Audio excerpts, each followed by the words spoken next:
Registration নাম JP9747, আমার age 18, height আমার 5 এর নিচেই। আমি কলেজ স্টুডেন্ট পড়ছি, first year, subject journalism and mass communication honours. Profile একবার left side, right side, okay. এবার অ্যাক্টিংটা করবে, অ্যাকশন। আজ আমি দেখলাম আমার মায়ের চোখে জীবনে ফার্স্ট টাইম জল। আজ ফার্স্ট টাইম আমি আমার মায়ের মনের কষ্টকে অনুভব করলাম। আজ দেখলাম আমার মাকে পুরোপুরি ভেঙে পড়তে।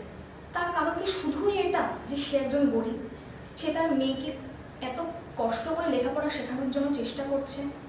আরে আমার মা তো এমন একজন যে প্রতিবেশীর কাছ থেকে যদি একটু চিনিও ধার নেয় সেটাও পরের দিন তাকে মনে করে ফেরত দেয়।